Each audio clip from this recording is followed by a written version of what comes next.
بسم الله الرحمن الرحيم بسم الله الرحمن الرحيم ومن أحسن قولا ممن دعا إلى الله وعمل صالحا وقال إنني من المسلمين.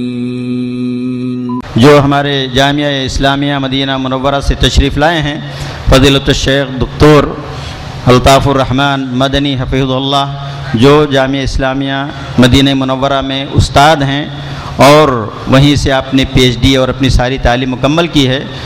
اللہ تعالیٰ ان کے علم اور عمل میں برکت عطا فرمائے، اور ہم فضیلت الشیخ کے شکر گزار ہیں کہ انہوں نے اس رمضان المبارک کے مقدس مہینے میں مدینہ منورہ جیسی سرزمین کو چھوڑ کر کے ہمارے پاس تشریف لے کر آئے ہیں. اللہ تعالیٰ کو اس کا بہترین بدلہ عطا فرمائے. آپ کا موضوع ہے کہ فہم صحابہ کیوں ضروری، یعنی صحابہ کرام، دین کو سمجھنے کے لیے صحابہ کرام کی سمجھ کے بغیر ہم شریعت پر صحیح طور پر عمل نہیں کر سکتے. انہوں نے قرآن مجید کو کس طرح سمجھا، احادیث رسول کو کس طرح سمجھا، چونکہ ان کو صحبت رسول صلی اللہ علیہ وسلم حاصل تھی، اس لیے انہوں نے جس طرح دین کو سمجھا ہے فَإِنْ آمَنُوا بِمِثْلِ مَا آمَنْتُمْ بِهِ فَقَدِ اهْتَدَوْا.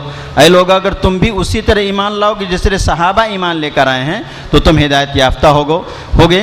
اسی موضوع کی وضاحت کہ فہم صحابہ کیوں ضروری ہے، خاص طور سے اس دور کے اندر جنہوں نے صرف کچھ انٹرنیٹ سے، کچھ کتابوں سے اپنے آپ کو سمجھتے ہیں کہ ہم دین سمجھ لیتے ہیں، اور الٹی سیدھی تفسیریں قرآن مجید کی اور احادیث کے غلط معنی بیان کرتے ہیں اور لوگوں کو فتنے کے اندر مبتلا کر رکھا ہے. اسی موضوع کی وضاحت کریں گے. اللہ تعالیٰ سے دعا ہے کہ اللہ تعالیٰ میں صحیح طور پر سننے کی اور اس پر عمل کرنے کی توفیق نصیب فرمائے. میں فضیلت الدکتور الطاف الرحمن المدنی حفظ اللہ سے گزارش کروں گا کہ وہ آئیں اور اپنے موضوع کی وضاحت کریں. بسم الله الرحمن الرحيم.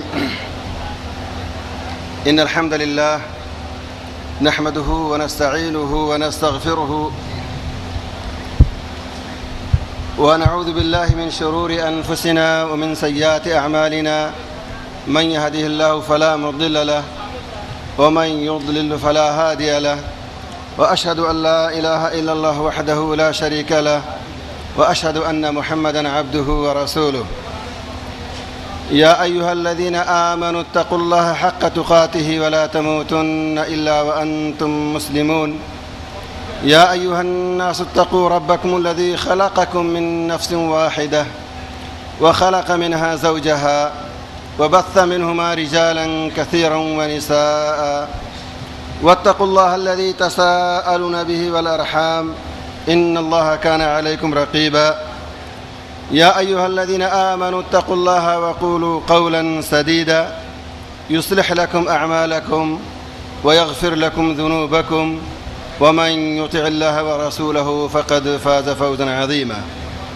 أما بعد، فإن خير الحديث كتاب الله وخير الهدي هدي محمد صلى الله عليه وسلم وشر الأمور محدثاتها وكل محدثة بدعة وكل بدعة ضلالة وكل ضلالة في النار. وبعد، محترم علماء کرام، حاضرین مجلس، ساتھیوں اور دوستوں، عزیزوں اور بچوں، ماں اور بہنوں اور خواتین ملت، اللہ رب العالمین کا فضل اور احسان ہے کہ اللہ تعالیٰ نے ہمیں اور آپ کو انسان بنایا، مسلمان بنایا اور صحیح دین اور صحیح عقیدے کی طرف رہنمائی فرمائی. ہم اللہ رب العالمین کی نعمتوں کو گن نہیں سکتے. اس کی بہت ساری نعمتیں ہیں. ان نعمتوں میں سے ایک نعمت یہ بھی ہے کہ اللہ تعالیٰ نے ہمیں اس دینی مجلس میں اکٹھا ہونے اور کچھ کہنے اور کچھ سننے کی توفیق عطا فرمائی. ہم ان تمام اخوان، متعاونین، قائمین جو اس پروگرام کے ذمہ داران ہیں، جنہوں نے یہ پروگرام مرتب کیا ہے، ترتیب دی ہے، ہم ان سب کے شکر گزار ہیں اور ان کے لیے دعا گو ہیں کہ اللہ تعالی ہم سب کی یہ معمولی کوششیں قبول فرمائے اور شرف قبولیت سے نوازے اور میزان حسنات میں شامل فرمائے۔ ساتھیوں اور دوستو، ابھی جس موضوع پر ہم ایک جامع خطاب سن رہے تھے وہ قرآن کریم کی عظمت اور اس کی تقدس سے متعلق تھا۔ اس میں کوئی شک نہیں کہ اللہ رب العالمین نے انسانی ہدایت کے لیے قرآن کریم کو نازل کیا اور نبی کریم صلی اللہ علیہ وسلم کو اللہ تعالیٰ نے اس قرآن کا شارح اور مفسر بنا کر کے نبی اور رسول بنا کر کے بھیجا، اور یہ شریعت جس کا مدار قرآن پہ اور نبی کریم صلی اللہ علیہ وسلم کی حدیثوں پر ہے، صحابہ کرام کے ذریعہ ہم تک منتقل ہوا اور ہم تک یہ شریعت پہنچی۔ اس لیے آج کی یہ محفل بہت ہی قیمتی اور بہت ہی اہم ہے کہ قرآن کریم ہم سمجھیں، نبی کریم صلی اللہ علیہ وسلم کی حدیثوں کو سمجھیں اور ان کو صحیح سمجھنے کا طریقہ کیا ہے ہم اس چیز کو جانیں۔ ہمارا موضوع سخن اور گفتگو کا جو عنوان ہے وہ یہ ہے کہ صحابہ کرام کا فہم ضروری کیوں ہے۔ سب سے پہلے ہم یہ جان لیں کہ صحابہ کرام یہ کون ہیں، کسے صحابی کہیں گے اور کسے صحابی نہیں کہیں گے۔ تو عربی زبان میں صحابی کے معنی ہوتے ہیں ساتھی کے، ساتھ رہنے والے کے، چاہے وہ تھوڑی دیر کے لیے ساتھ میں رہا ہو چاہے زیادہ دیر کے لیے ساتھ میں رہا ہو، سب کو ساتھی کہا جا سکتا ہے، چاہے وہ 1 گھنٹے کے لیے ساتھ میں رہے، چاہے 1 مہینے کے لیے ساتھ میں رہے، 1 دن کے لیے ساتھ میں رہے، عربی زبان کے حساب سے اسے ساتھی اور اسے صحابی کہا جا سکتا ہے۔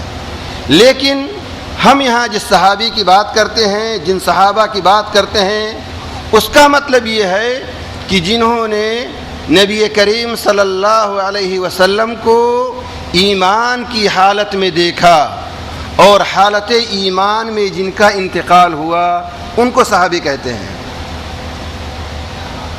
مطلب یہ ہوا کہ جنہوں نے نبی کریم صلی اللہ علیہ وسلم کو ایمان کی حالت میں دیکھا، دیکھنے کے وقت ایمان کی حالت میں ہونا ضروری ہے۔ اگر بہت سارے لوگ ایسے تھے جنہوں نے اللہ کے رسول کو دیکھا ہے لیکن وہ ایمان نہیں لائے تو پھر وہ صحابی نہیں شمار کیے جائیں گے۔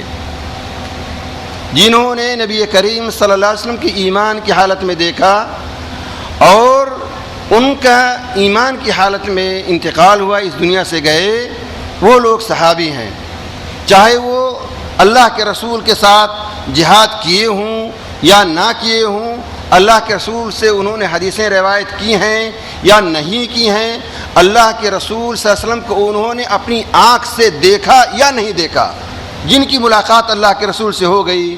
اگر کوئی صحابی اندھا ہے، اپنی آنکھ سے اللہ کے رسول کو نہیں دیکھ سکتا تو وہ بھی صحابی ہے، اس لیے کہ اس کی ملاقات اللہ کے رسول سے ہوئی۔ اسی لیے صحابی کی تعریف میں جو علماء کہتے ہیں کہ من لقی النبی صلی اللہ علیہ وسلم مؤمنا بہ ومات علی الاسلام، کہ جس نے حالت ایمان میں نبی کریم صلی اللہ علیہ وسلم سے ملاقات کی اور پھر وہ ایمان کی حالت میں اس دنیا سے رخصت ہوا، وہی صحابی ہے۔ اور صحابہ کرام کی جو عظمت ہے، ان کی جو فضیلت ہے، اس کو اللہ رب العالمین نے قرآن کریم میں بہت ساری آیتوں میں بیان فرمایا ہے۔ میں وقت کے نزاکت کے اعتبار سے ان آیتوں کو نہ پڑھ کر کے صرف اتنا بتاؤں گا کہ اللہ رب العالمین نے قرآن کریم میں صحابہ کرام کے ایمان کی گواہی دی ہے، صحابہ کرام کی تعریف کی ہے، صحابہ کرام کی تعدیل کی ہے اور صحابہ کرام کو جنت کی بشارت دی ہے اور صحابہ کرام کو یہ خوشخبری سنائی ہے کہ اللہ تعالیٰ ان سے راضی ہو گیا ہے، اور صحابہ کرام نے جو اس دین کو پھیلانے کے لیے جو ایثار اور قربانیاں دی تھیں، ان سارے چیزوں کو قرآن کریم نے مختصر اور جامع انداز میں بیان کیا ہے۔ یہ صحابہ کرام ہیں جن کی تعریف اللہ رب العالمین نے قرآن کریم میں کی ہے، اور یہ ایسی جیل ہے جس کی تربیت، جس کی پرورش نبی کریم صلی اللہ علیہ وسلم نے کی ہے، اور آپ نے جن کو پڑھایا ہے، جن کو تعلیم دی ہے، جن کی تربیت کی ہے۔ اور نبی کریم صلی اللہ علیہ وسلم نے اپنی بہت ساری حدیثوں میں صحابہ کرام کی تعریف کی ہے، ان کا تزکیہ کیا ہے، ان کی تعدیل کی ہے، ان کی مدح کی ہے اور ان کی توصیف کی ہے۔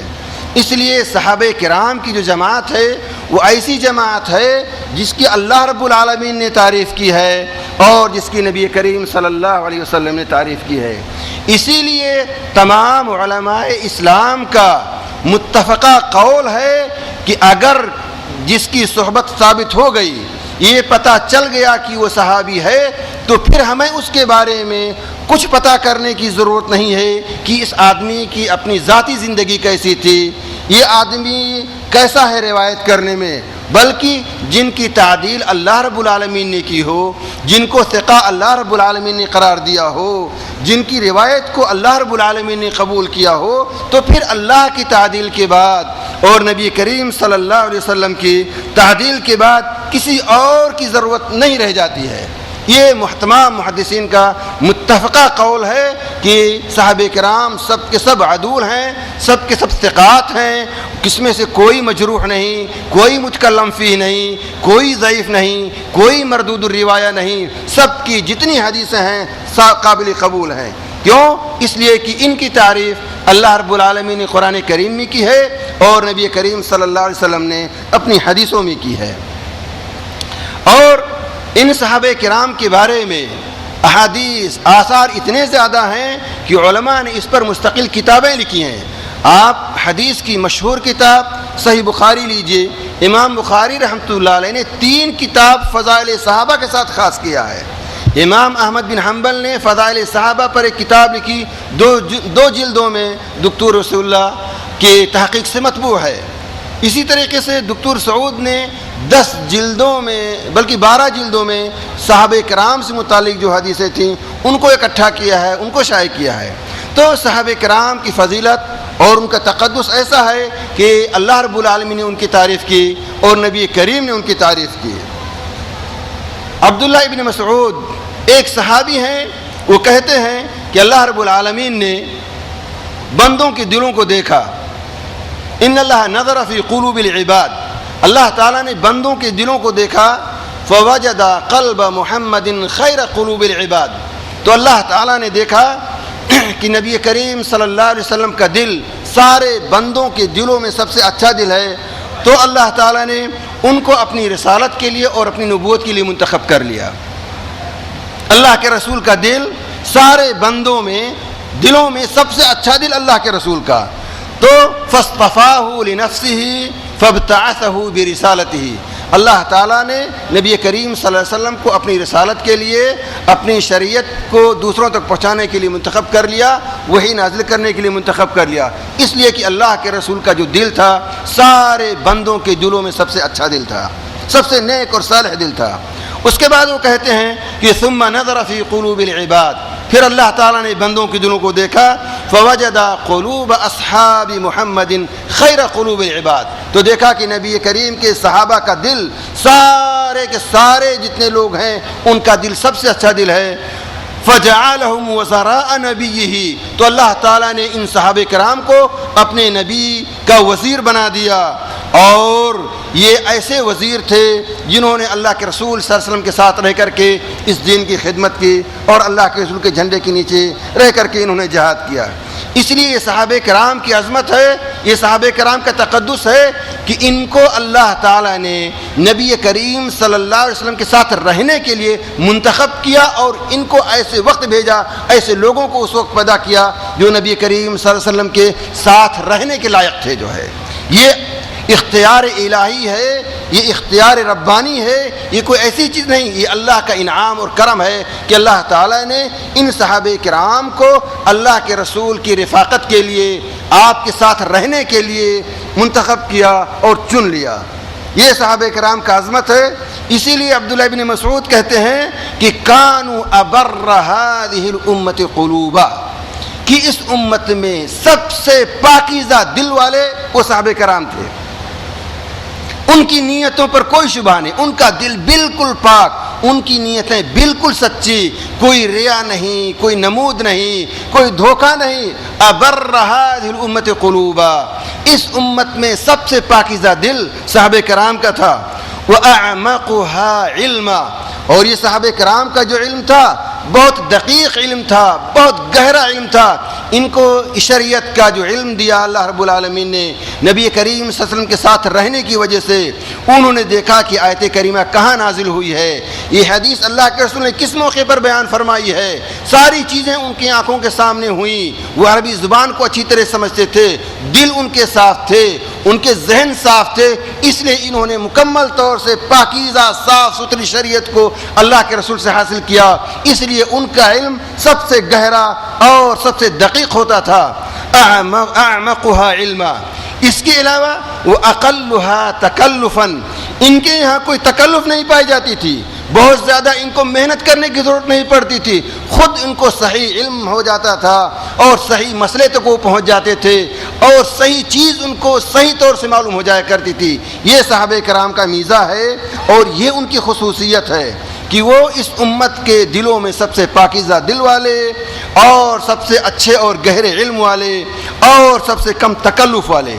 اس لیے یہ ضروری ہے کہ ہم اپنے اس علم کو صحابہ کرام کے علم سے جوڑنے کی کوشش کریں، اور یہ کوئی ایسی بات نہیں جو اپنی طرف سے کہی جائے، نہیں، بلکہ یہ اللہ رب العالمین کا فرمان ہے۔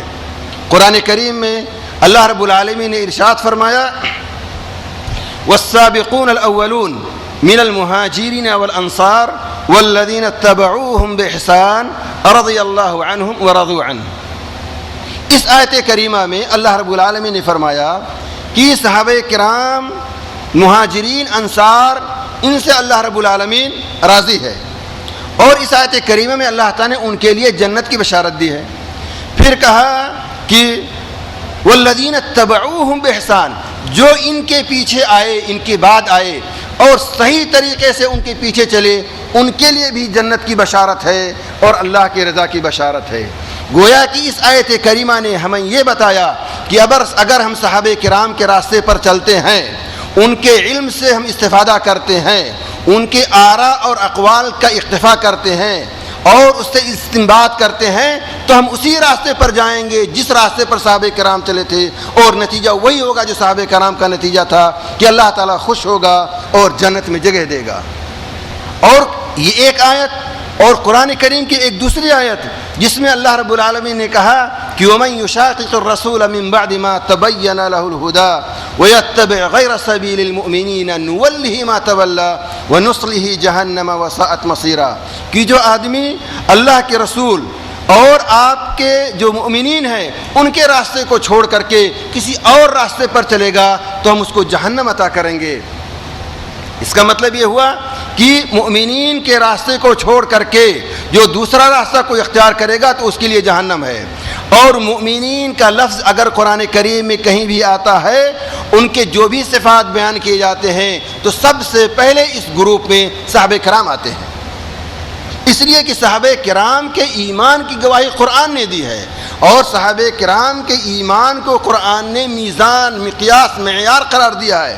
فَإِنْ آمَنُوا بِمِثْلِ مَا آمَنْتُمْ بِهِ فَقَدِ اهْتَدَوْا لَقَدْ رَضِيَ اللَّهُ عَنِ الْمُؤْمِنِينَ إِذْ يُبَايِعُونَكَ تَحْتَ الشَّجَرَةِ۔ قرآن کریم نے صحابہ کرام کے ایمان کی گواہی دی، اور ایمان، صحابہ کرام کے ایمان کو دوسروں کے ایمان جانچنے کے لیے معیار قرار دیا، میزان قرار دیا۔ اس لیے اس آیت میں جو اللہ رب العالمین نے کہا ہے کہ جو آدمی اللہ کے رسول کے راستے کو چھوڑے گا اور مومنین کے راستے کو چھوڑے گا، یعنی صحابہ کرام کے راستے کو اگر چھوڑے گا تو اس کے لیے جہنم۔ دو آیتیں کافی ہیں اس وقت۔ ایک آیت میں اللہ رب العالمین نے کہا کہ جو صحابہ کرام کے راستے پر چلے گا اس سے اللہ راضی ہوگا اور اس کو جنت دے گا۔ دوسری آیت میں اللہ رب العالمین نے کہا جو صحابہ کرام کا راستہ چھوڑے گا اسے اللہ تعالیٰ جہنم عطا کرے گا۔ یہ دو آیتیں ہمیں بتاتی ہیں کہ صحابہ کرام کے راستے کو اپنانا، ان کے طریقے پر چلنا کس قدر ضروری ہے۔ یہی وہ راستہ ہے جس پہ چل کر کے آپ جنت پا سکتے ہیں، یہی وہ راستہ ہے جس پر چل کر کے آپ جہنم سے نجات پا سکتے ہیں۔ یہ قرآن کا کہنا ہے، یہ اللہ رب العالمین کا فرمان ہے۔ دیکھیے ہم لوگ سورہ فاتحہ پڑھتے ہیں اور نماز میں دعا کرتے ہیں اہدنا الصراط المستقیم، اس کے بعد کیا پڑھتے ہیں؟ اہدنا الصراط المستقیم صراط الذین انعمت علیہم غیر المغضوب علیہم ولا الضالین۔ اس آیت میں غور کرنے کی چیز ہے، اللہ رب العالمین نے لوگوں کو 3 حصوں میں تقسیم کیا ہے۔ ایک وہ ہیں جن کو قرآن کریم نے کہا ہے المغضوب علیہم، دوسرے وہ ہیں جن کو قرآن کریم نے الضالین کہا ہے، تیسرے وہ ہیں جن کو قرآن کریم نے منعم علیہم کہا ہے، جن پر اللہ نے انعام کیا ہے۔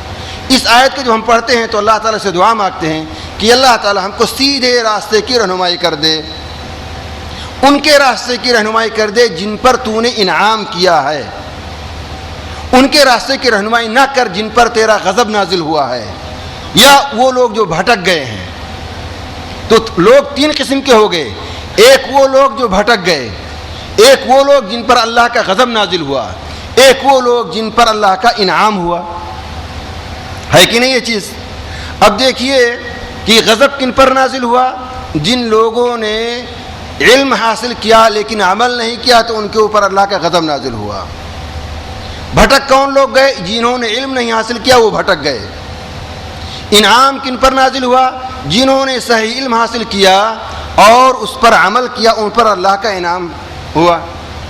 یہ 3 قسم کے لوگ ہو گئے، جنہوں نے صحیح علم حاصل کیا اور اس پر عمل کیا ان پر اللہ کا انعام ہوا، جنہوں نے صحیح علم حاصل کر لیا اور اس پر عمل نہیں کیا تو ان پر اللہ کا غضب نازل ہوا، یہ مغضوب علیہم ہو گئے۔ جنہوں نے صحیح علم حاصل ہی نہیں کیا، غلط سلط عمل کیا تو وہ بھٹک گئے راستے سے، ضالین ہو گئے۔ اس آیت کریمہ میں جو منعم علیہم ہیں، جن پر اللہ کا انعام نازل ہوا ہے، جن کے راستے پر چلنے کی ہم دعا کرتے ہیں، سب سے پہلے اس راستے پر چلنے والے اس امت کے صحابہ کرام ہیں۔ اسی لیے آپ مفسرین یہاں جب پڑھیں گے کہ صراط مستقیم سے کون سا راستہ مراد ہے تو آپ کو ملیں گے مفسرین یہ کہتے ہوئے کہ یہ ابو بکر کا راستہ ہے جس میں ہم چلنے کی دعا مانگتے ہیں اللہ تعالیٰ سے قرآن کریم میں، یہ عمر کا راستہ ہے جس پر چلنے کی ہم قرآن کریم میں اللہ تعالیٰ سے دعا مانگتے ہیں۔ اس لیے یعنی قرآن کریم کی بہت ساری آیتیں ہیں جو یہ بتاتی ہیں کہ ایک مسلمان کو صحیح دین سمجھنے کے لیے اور اس پر عمل کرنے کے لیے صحابہ کرام کے فہم کو اور ان کے عمل کو دیکھنا از حد ضروری ہے۔ اس لیے کہ کوئی آپ کو ایسا نہیں ملے گا جو کہے گا کہ ہم قرآن نہیں مانتے۔ ساری قومیں کے ساری جماعتیں سارے فرقے کہتے ہیں ہم قرآن کریم کو مانتے ہیں، ہمارا مستند قرآن کریم ہے۔ ساری جماعتیں کہتی ہیں کہ ہم تو حدیث رسول کو مانتے ہیں، ہم نبی کے شہدائی ہیں، ہم نبی سے محبت کرتے ہیں۔ لیکن یہ معیار کہ صحابہ کرام کا راستہ جس پر صحابہ کرام نے اس حدیث کو پڑھ کے اس قرآن کو پڑھ کے جیسے عمل کیا ہے، وہ راستہ کس کے پاس ہے؟ وہ راستہ یہ قرآن بتاتا ہے کہ انہی لوگوں کے پاس ہے جن پر اللہ تعالیٰ نے انعام کیا ہے، جن کو صحیح علم دیا اور جن پر اس پر عمل کرنے کی توفیق عطا فرمائی۔ اس لیے یہ صحیح راستہ جو ہے وہ صحابہ کرام کا راستہ، اور اسی پر ہم چلنے کی اللہ رب العالمین سے دعا مانگتے رہتے ہیں۔ اور ہم حدیثوں پہ جب آتے ہیں تو نبی کریم صلی اللہ علیہ وسلم نے بہت ساری حدیثیں بیان کی ہیں جس میں صحابہ کرام کے راستے پر عمل کرنے کی اور چلنے کی رہنمائی کی گئی ہے۔ میں آپ کو چند ایک حدیثیں بتاتا ہوں، وقت نہیں ہے۔ نبی کریم صلی اللہ علیہ وسلم کی ایک حدیث ہے، اللہ کے رسول نے ایک دن دیکھا کہ صحابہ کرام بیٹھے ہوئے ہیں اور آپ نے صحابہ کرام کو دیکھا تو آپ نے فرمایا کہ النجوم امانۃ للسماء، کہ یہ ستارے جو آسمان میں ہیں یہ آسمانوں کے لیے امن و امان ہے، اگر یہ ستارے ٹوٹ جائیں گے تو آسمان بھی نہیں رہے گا، اور میں اپنے صحابہ کے لیے امن و امان ہوں، جب میں چلا جاؤں گا، جب تک میں باقی رہوں گا تب تک ہمارے صحابہ مامون رہیں گے، اور میرے صحابہ میری امتی کے لیے امن و امان ہیں۔ جب یہ صحابہ چلے جائیں گے تو ہماری امت طرح طرح کے مشائل سے دوچار ہو جائے گی۔ آپ دیکھیے اس حدیث میں نبی کریم صلی اللہ علیہ وسلم نے صحابہ کرام کو آسمان کے ستاروں سے جوڑا ہے۔ اس حدیث میں نبی کریم صلی اللہ علیہ وسلم نے صحابہ کرام کو اپنی ذات سے جوڑا ہے کہ جس طرح میرا وجود صحابہ کرام کے لیے امن و امان ہے کہ جب تک میں باقی ہوں تب تک صحابہ کے درمیان کوئی فتنہ نہیں ہو سکتا۔ کتنے مسائل کھڑے ہوئے فوراً اللہ کے حضور پہنچ کے اس کو حل کر دیا کرتے تھے۔ جب تک یہ چاند سوئے، جب تک یہ ستارے باقی ہیں تب تک آسمان باقی ہے، جب تک اللہ کے رسول کے باقی تھے تب تک صحابہ کے درمیان کوئی فتنہ نہیں پیدا ہوا، اور جب تک صحابہ کرام باقی تھے تب تک اس دنیا کی اس امت کے لیے امن و امان تھا۔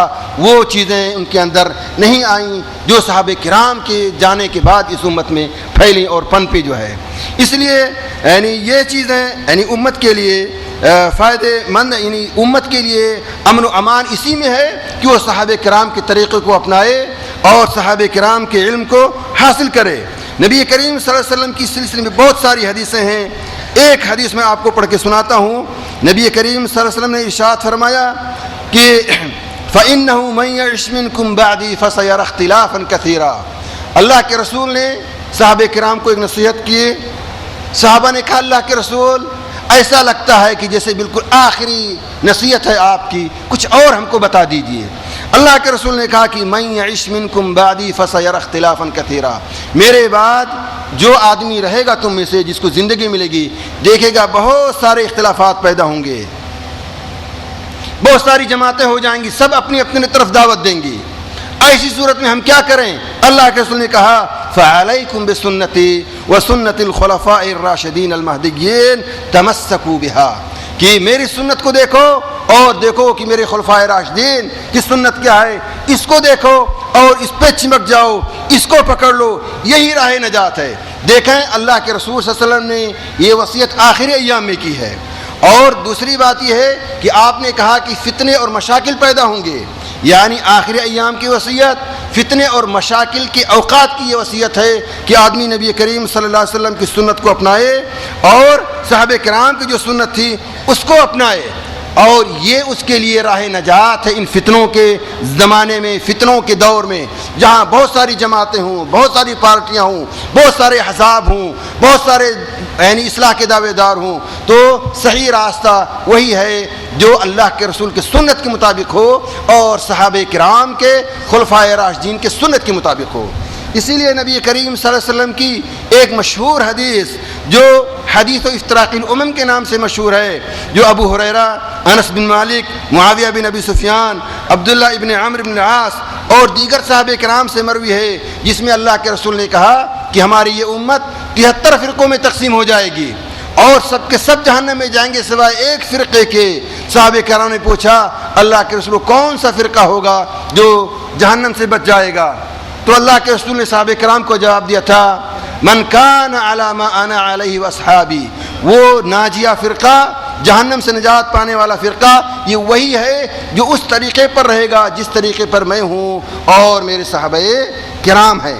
یہ نبی کریم صلی اللہ علیہ وسلم نے اس حدیث کے اندر بتایا کہ یہ وہی لوگ ہیں جو اللہ کے رسول کی سنت سے چمٹے ہوئے ہیں اور صحابہ کرام کی سنت کو، ان کے فہم کو لے کر کے چمٹے ہوئے ہیں، یہی وہ لوگ ہیں جو ناجیہ ہیں اور جن کو نجات ملے گی۔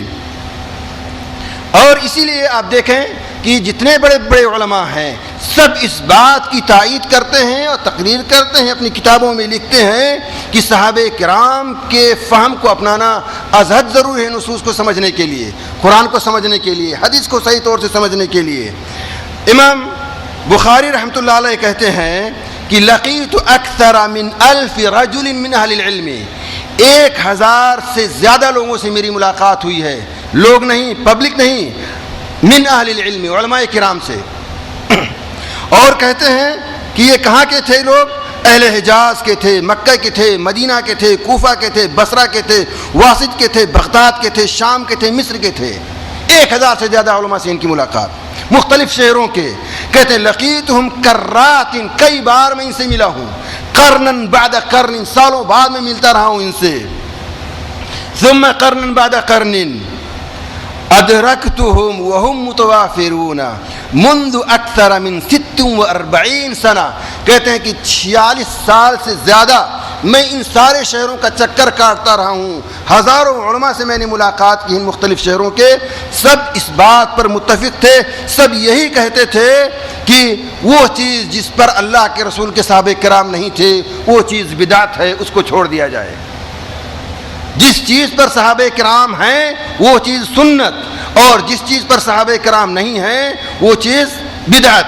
یہ امت کا متفق علیہ مسئلہ ہے، اجماعی مسئلہ ہے. ہزاروں علماء کرام نے اس چیز کو اپنی کتابوں میں بیان کیا ہے. حافظ ابن کثیر کہتے ہیں کہ اہل السنت والجماعت یقولون فی کل فعل وقول لم يثبت عن الصحابۃ هو بدعۃ. ہر وہ قول، ہر وہ فعل جو صحابہ سے ثابت نہ ہو وہ بدعت ہے. کیوں؟ اس لیے کہ صحابہ کرام نے اس دین کو اللہ کے رسول سے سیکھا ہے اور ان کا دل بہت پاکیزہ تھا، ہر نیک چیز پر وہ عمل کرنے والے تھے.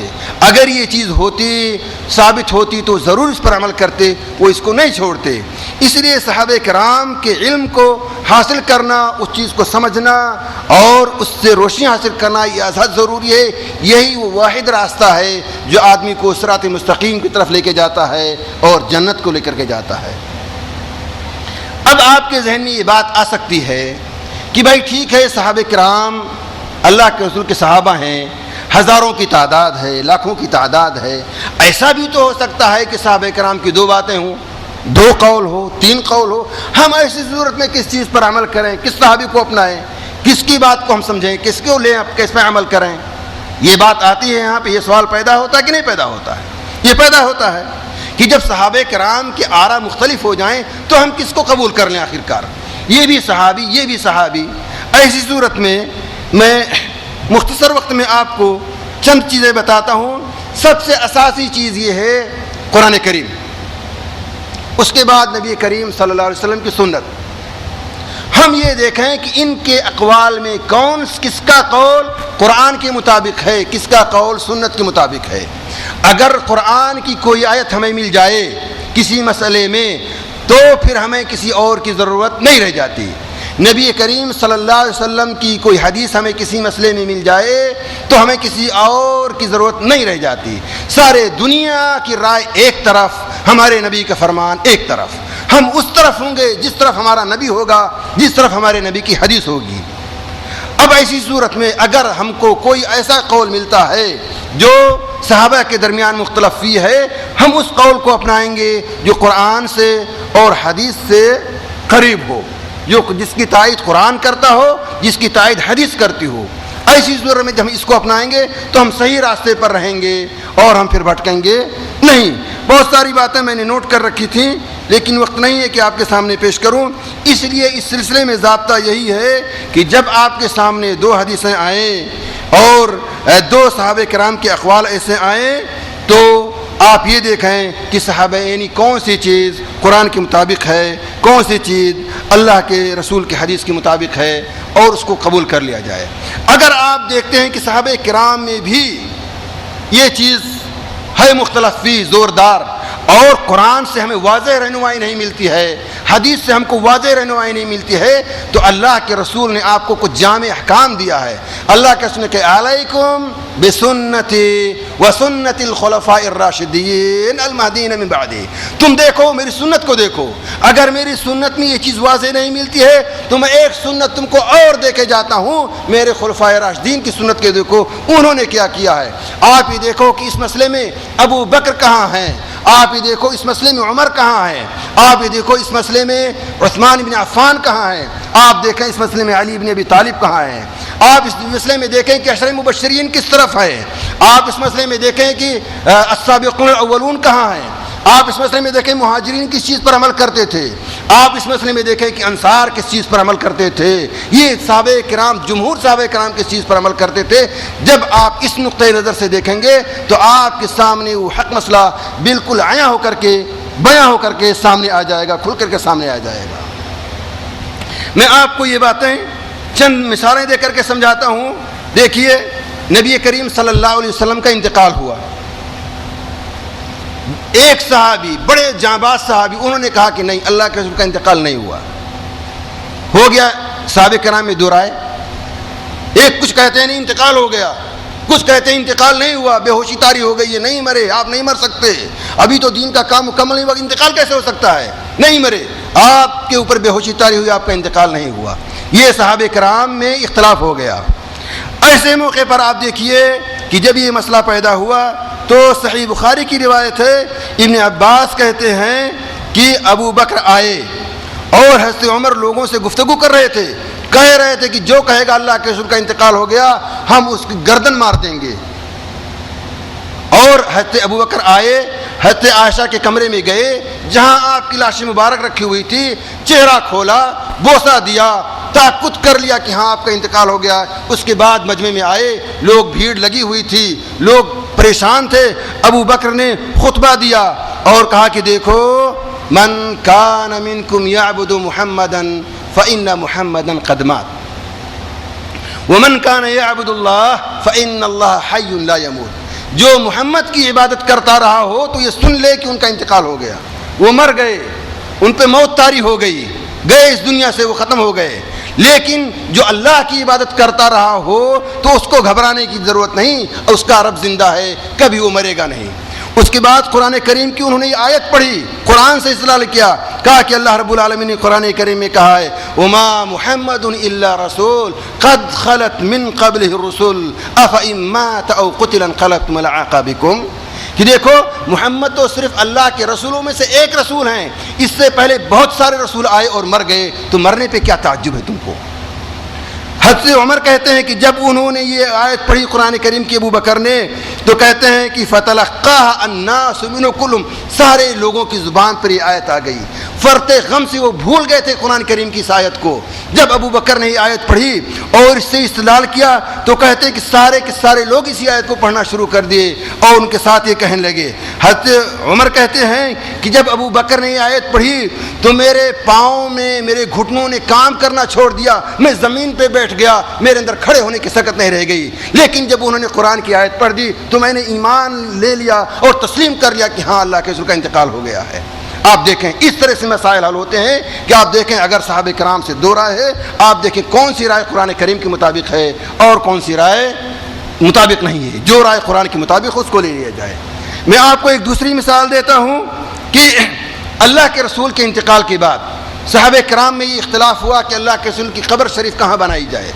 کسی نے کہا مسجد نبوی میں دفن کر دو، ایک صحابی نے کہا نہیں، مسجد میں نہیں دفن کر سکتے. کیوں؟ اللہ کے رسول نے کہا ہے کہ لعن اللہ الیہود والنصارى اتخذوا قبور انبیائہم مساجدا. ایسا نہیں ہو سکتا. وہ اس بات سے واپس آ گئے. کسی نے کہا کہ ان کو بقیع میں دفن کر دو، لوگوں نے کہا بقیع میں کھلی قبر آپ کی ہوگی، بے حرمتی ہو سکتی ہے، مناسب نہیں. ایک صحابی پہنچنے نے کہا نہیں، اللہ کے رسول کی حدیث ہے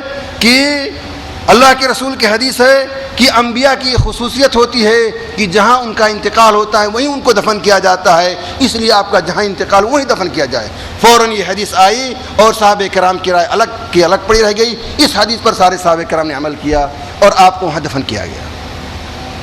ایک میں واقعہ آپ کو بتاتا ہوں کہ دیکھیے بہت سارے صحابہ کرام تھے جو یہ کہتے تھے کہ ایک سفر میں حج اور عمرہ نہیں کر سکتے ہیں. آج ہم لوگ جاتے ہیں، عمرہ بھی کرتے ہیں، حج بھی کرتے ہیں، لیکن بہت سارے صحابہ کرام ایسے تھے جو ایک سفر میں حج اور عمرہ نہیں کرنے دیتے تھے، منع کرتے تھے. ایک آدمی آیا عبداللہ ابن عمر کے پاس اور سعد بن ابی وقاص کے پاس، یہ دونوں کہہ رہے تھے.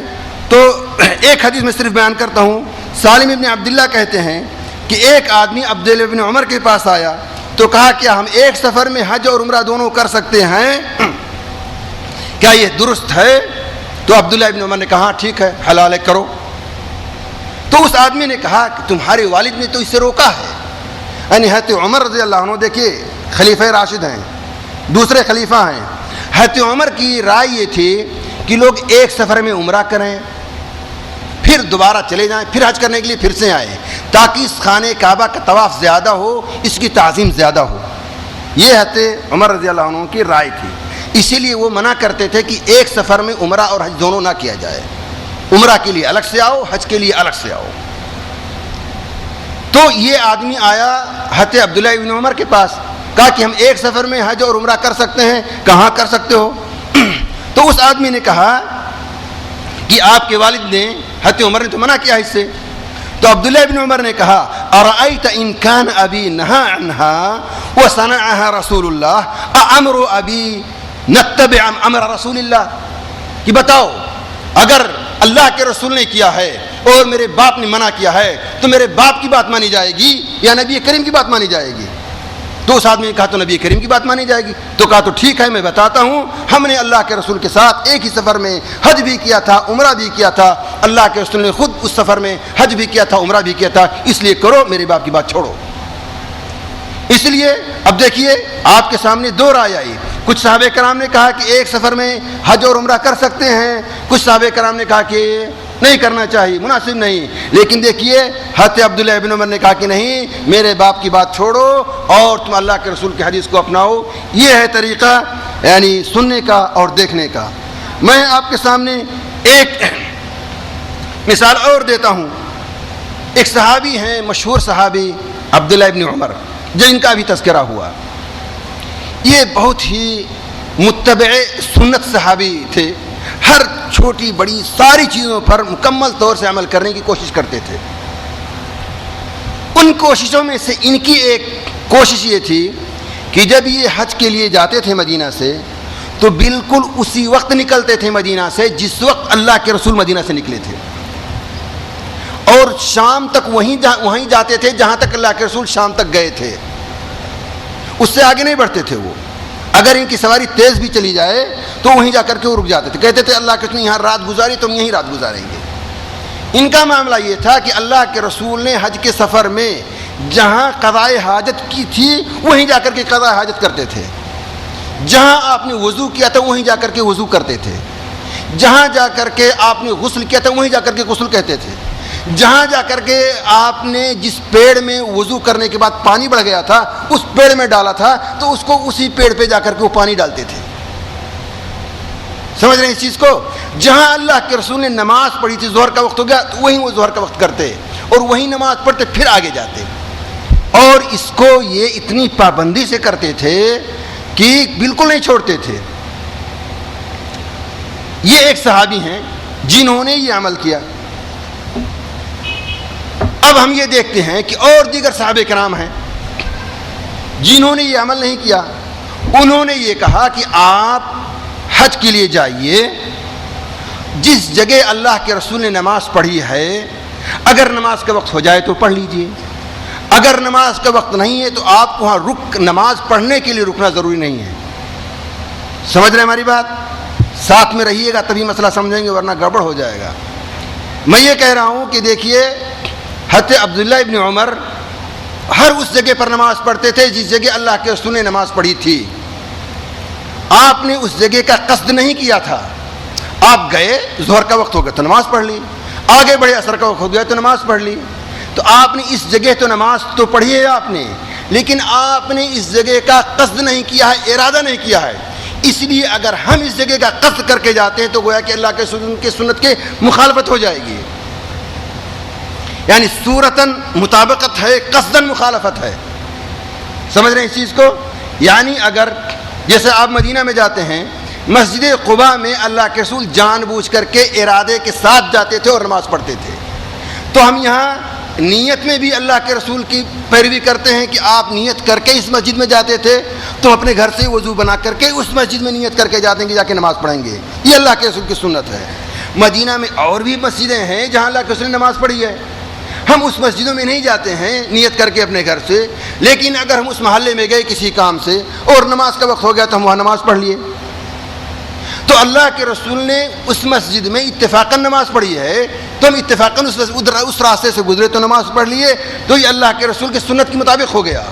آپ اتفاقاً گزرے اور آپ نے نماز پڑھ لی، ہم بھی اگر اتفاقاً گزریں گے تو نماز پڑھ لیں گے، تو یہ سنت کے مطابق ہے. آپ نے قصداً جس مسجد کا رخ کیا تو ہم قصداً اس مسجد کا رخ کریں گے اور نماز پڑھیں گے، یہ سنت کے مطابق ہے. لیکن جس مسجد کا اللہ کے رسول نے قصداً رخ نہیں کیا ہے، اتفاقاً جا کر کے پڑھ لیا ہے، اور ہم جا کر کے ڈھونڈ کے اگر اس مسجد میں نماز پڑھیں گے تو یہ سنت کے مطابق نہیں ہوگی، یہ اللہ کے رسول کے سنت کے مخالف ہو جائے گی. کیوں؟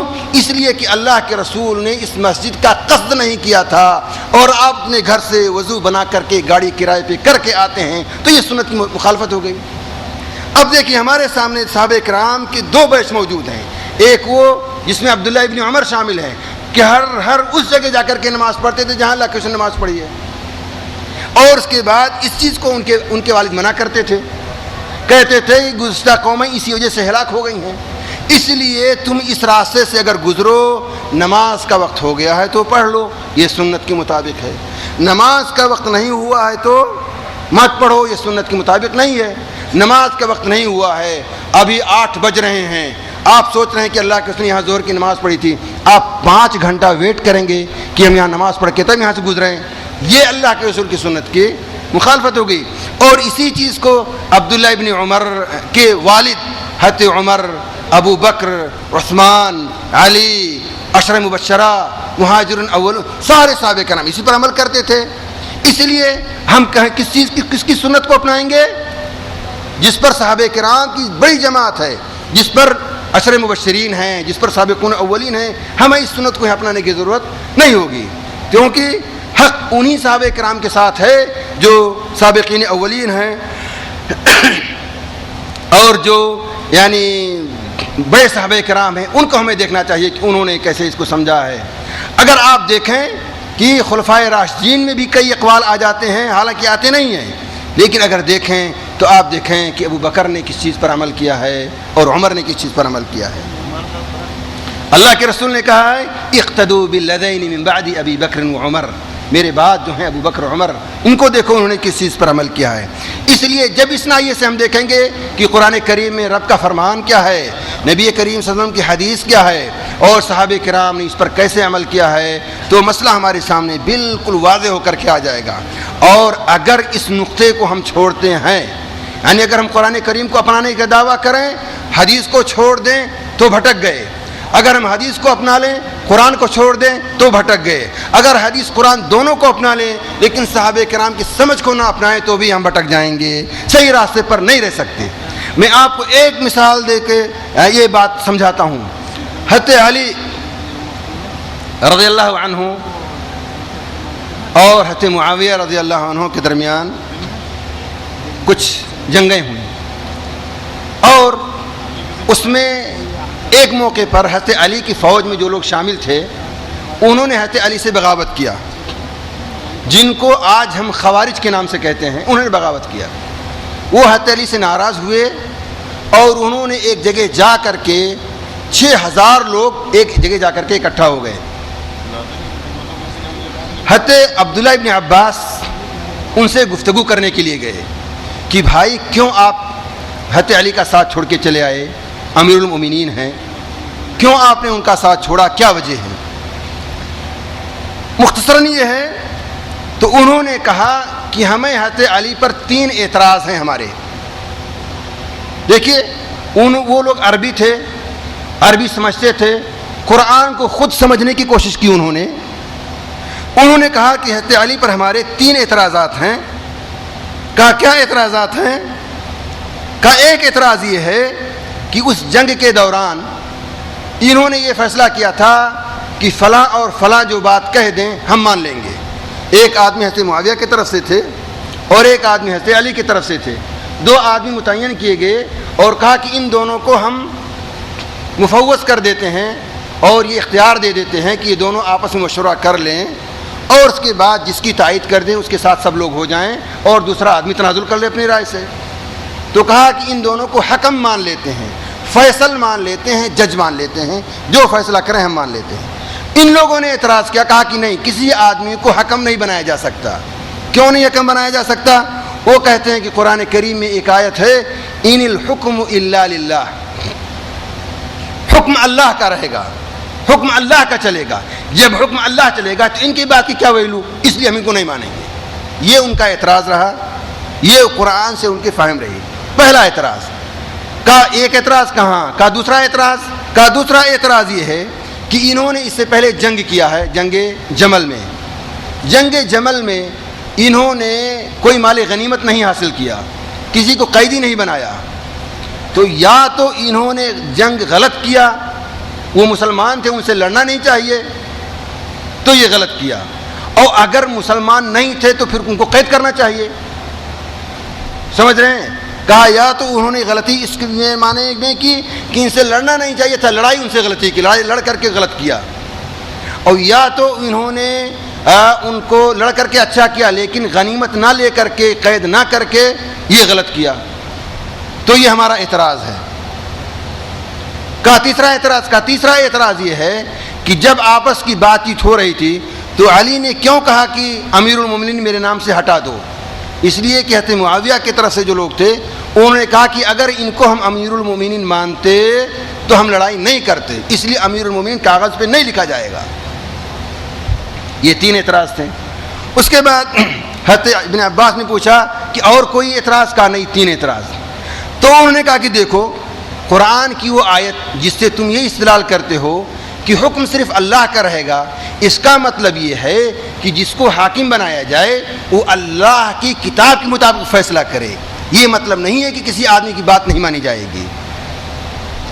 پھر انہوں نے کہا کہ دیکھو قرآن کریم میں یہ حکم ہے کہ جب عمرہ کرنے کے لیے، حج کرنے کے لیے لوگ جائیں، حالت احرام میں رہیں اور کسی خشکی والے جانور کا شکار کر لیں تو ایسی صورت میں ان کو فدیہ دینا ہے. اس فدیے کی تعین کون کرے گا؟ یحکم بہ ذوی عدل منکم، کہ تم میں سے 2 آدمی یہ بتا دیں گے تم نے یہ جانور شکار کیا ہے اس لیے یہ فدیہ دو. خرگوش مارا یہ فدیہ دو، ہرن مارا یہ فدیہ دو. یہ کون بتائے گا؟ 2 عالم، 2 فقیہ بتا دیں گے آپ کو. بات آپ نے کس کی مانی یہاں پر؟ اس عالم کی مانی. تو کہا ایک خرگوش کے خون کے سلسلے میں ایک عالم کی بات قبول کی جا سکتی ہے اور یہ پوری امت کا جو خون بہ رہا ہے اس میں 2 عالم کی بات نہیں قبول کی جا سکتی ہے. سمجھ رہے ہیں اس چیز کو؟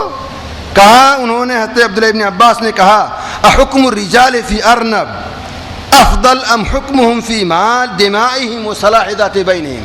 ایک خرگوش کوئی قتل کر دے تو کہو کہ آپ جو کہتے ہیں ہم فدیہ دے دیں گے ہماری جان بچ جائے، اور یہاں لوگوں کا خون بہ رہا ہے تو آپ یہاں حکم نہیں تسلیم کرتے ہیں؟ کہا نہیں، ہمیں کرنا چاہیے. اور اس کے بعد حضرت عبداللہ ابن عباس نے کہا کہ دیکھو میاں بیوی میں اگر جھگڑا ہو جائے وَإِنْ خِفْتُمْ شِقَاقَ بَيْنِهِمَا فَابْعَثُوا حَكَمًا مِّنْ أَهْلِهِ وَحَكَمًا مِّنْ أَهْلِهَا. اگر میاں بیوی میں جھگڑا ہو تو ایک آدمی بیوی کی طرف سے آ جائے، ایک آدمی لڑکے کی طرف سے آ جائے، دونوں ایک دوسرے کو سمجھا دیں، دونوں ایک دوسرے کو فیصلہ کر دیں. یہاں ایک آدمی کے صرف رہنے نہ رہنے کے تعلق سے ایک آدمی کی بات قبول کی جاتی ہے اور اس کے فیصلے کو قبول کیا جاتا ہے، تو کیوں یہ پوری امت کا جو خون بہا اس میں لوگوں کا فیصلہ نہیں قبول کیا جا سکتا ہے؟ تو ان لوگوں نے کہا کہ بات آپ کی صحیح ہے، ایسی صورت میں فیصلہ قبول کرنا چاہیے اور ہم اپنے اس شبہے سے دستبردار ہوتے ہیں. ہمیں مکمل تشفی بخش جواب مل گیا. کہا دوسرا سوال، اس کا جواب دوسرا سوال یہ کہ جنگ جمل میں آپ نے مال غنیمت کیوں نہیں لوٹا؟ لوگوں کو کیوں نہیں آپ نے قیدی بنایا جیسے بدر میں اللہ کے رسول نے بنایا تھا؟ عبداللہ ابن عباس نے کہا کہ جنگ جمل میں دوسری طرف ام المؤمنین عائشہ رضی اللہ عنہا تھیں. ام المؤمنین ہیں وہ. اگر تم یہ کہو گے کہ ام المؤمنین نہیں ہے تو کافر ہو جاؤ گے، اور اگر یہ کہو گے کہ ام المؤمنین ہیں اور ہم ان کو قید کریں گے اور ان کو ہم اپنی لونڈی بنائیں گے اور جو سلوک لونڈیوں کے ساتھ کرتے ہیں وہی سلوک ان کے ساتھ کریں گے تو بھی کافر ہو جاؤ گے. بتاؤ کیا پسند کرتے ہو تم؟ کہا نہیں بھیا تو ہم ایسی چیز سے ہاتھ اٹھاتے ہیں، ہمارا یہ اعتراض بالکل نہیں. اب یہ ہمارا اعتراض نہیں کہ کیوں انہوں نے قیدی نہیں بنایا. تیسرا اعتراض یہ تھا کہ امیر المومنین کیوں انہوں نے اپنے نام کے آگے سے ہٹا لیا؟ اب انہوں نے اگر امیر المومنین اپنے نام کے آگے سے ہٹا لیا تو پھر یا تو وہ امیر الکافرین یا تو پھر امیر المومنین. امیر المومنین ختم کر دیا تو وہ امیر الکافرین، اس لیے ہم ان کے ساتھ نہیں جا سکتے. یہ تیسرا اعتراض تھا. عبداللہ ابن عباس نے کہا کہ تم کو پتہ ہوگا کہ اللہ کے رسول صلی اللہ علیہ وسلم نے صلح حدیبیہ جب ہوئی تھی، مشرکین مکہ اور اللہ کے رسول اور صحابہ کے درمیان جو صلح ہوئی تھی، جب اللہ کے رسول نے کہا تھا کہ اکتب ھذا ما قاد علیہ محمد رسول اللہ، تو سہیل ابن عمرو جو مشرکین کی طرف سے آئے تھے انہوں نے کہا کہ ہم اس چیز کو تسلیم نہیں کرتے، ہم آپ کو اللہ کے رسول نہیں مانتے. اگر رسول مانتے تو آپ کو ہم خانہ کعبہ میں جانے دیتے، روکتے نہیں. ہم تو آپ کو محمد ابن عبداللہ کی حیثیت سے جانتے ہیں، آپ اگر صلح کرتے ہیں تو محمد ابن عبداللہ کی حیثیت لکھیے، رسول ہم نہیں لکھنے دیں گے۔ اللہ کے رسول نے کہا ٹھیک ہے محمد رسول اللہ چھوڑ دو، لکھو ھذا ما خاض علیہ محمد ابن عبداللہ۔ کہا یہ واقعہ معلوم ہے؟ کہا ہاں یہ تو معلوم ہے۔ تو کہا دیکھو اللہ کے رسول نے اپنے نام کے آگے محمد رسول اللہ کا لفظ اگر ہٹا دیا تو اس کے باوجود بھی وہ اللہ کے رسول رہے۔ ایسے ہی حضرت علی نے اگر یہاں اپنے نام کے آگے سے امیر المومنین ہٹا دیا تو اس کا مطلب یہ نہیں کہ وہ امیر المومنین نہیں رہ گئے۔ یہ 3 سوالات ان کے تھے اور یہ 3 جوابات ان کو دیے گئے عبداللہ ابن عباس کی طرف سے۔ اب آپ یہاں یہ فیصلہ تھوڑا سا رک کر کے سوچ سکتے ہیں کہ یہ جو 6000 لوگ تھے یہ عرب تھے، عربی سمجھتے تھے، اور انہوں نے جب صحابہ کرام کے علم کو اور صحابہ کرام کے فہم کو بالائے طاق کر دیا تو یہ گمراہی کے دہانے پر چلے گئے اور خارجی کہلائے اور خروج کے فتنے سے دو چار ہوئے۔ لیکن جب ان سے آ کر کے عبداللہ ابن عباس نے گفتگو کی اور انہوں نے اپنے شبہات کو ان کے سامنے رکھا اور عبداللہ ابن عباس نے اپنے علم سے قرآن کی سمجھ سے ان کو جب جواب دیا تو ان کے سارے شکوک و شبہات دور ہو گئے، اور اسی وقت 2000 آدمی ان کے ساتھ واپس چلے گئے حضرت علی کے ساتھ جو ہے۔